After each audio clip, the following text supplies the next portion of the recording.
Thank you for staying with us. And our topic today is successful workplace communication. We have Damilola Ogunremi, an etiquette and image consultant with experience working with organizations, corporate individuals, schools, and much more. It is great to have you. Welcome. Good morning, Mike. So, when you say successful workplace communication, what exactly do you mean? What makes communication in the workplace successful? There are lots of strategies that if you implement in the workplace, you can enjoy harmonious and productive working environment, leading to profitable or improving the bottom line rather. So let's just look at a scenario here. Imagine you want to correct an employee who seems to be messy, come late to work, they don't keep their desk clean. Okay. You know, it's not out of the ordinary to get angry and say, you're messy, you're this, you're that, you're you. So there are other ways, there are techniques or strategy you can use, as I've said, to make your communication positive instead of negative. So I call it using positive language. Okay. So you want to correct an employee now, you use a positive language, okay? Instead of using you in general, you know, we Nigerians especially, we are fond of saying, you are wrong, you kept me waiting, all those things. But when you come to the working environment, you want to watch the kind of language you use. So instead of saying you, this, you, that, you use what we call the I perspective, the I message. Okay. You can say, I would like to see your desk clean. Imagine another scenario where, you're in a meeting and an employee just speak up about an opinion. Okay, maybe we want to execute a project and the employee have a different opinion. Instead of saying, oh, we don't do things like that in this place, you can just say, I appreciate your input. We'll look at it more. And if you don't want to consider the opinion, you can say, but let's do things in this way. That's one. So the number one thing you need to do to implement successful workplace communication is using positive language. Delve away from the you perspective, because you, in terms of addressing a person's fault, infers a condemnation, which can make an employee or a person to retreat into themselves. Imagine you're in the workplace and your mood is already spoiled for the day.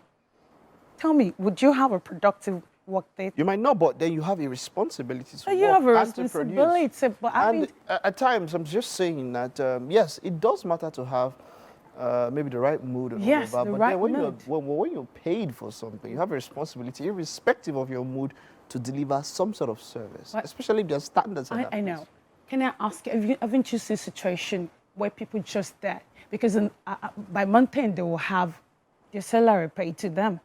So instead of creating such a negative atmosphere, why not do the right thing? Speak to your employees, just burden it in the right way. Another way you can implement successful workplace communication is to listen attentively. Okay. As I've said earlier, you're in a meeting and someone is trying to contribute. Instead of you just sticking to your own idea, you don't have to follow, but listen.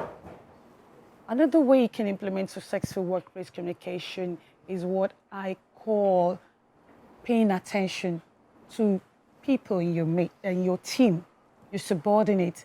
Imagine an employee is frustrated about executing a particular project.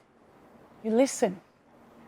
You call the person to listen to their concerns, their point, what they would need to do to make the project successful. Okay. It's another way. All right. So with all of this, you made mention of that positive vibe and trying to get it from. Some people would say that they are taking, people are not taking responsibility for their things if you don't use you. Is there any way you can use you without being in such a way, in quotes, negative as it Yes. When it's not blaming, I've already stated that.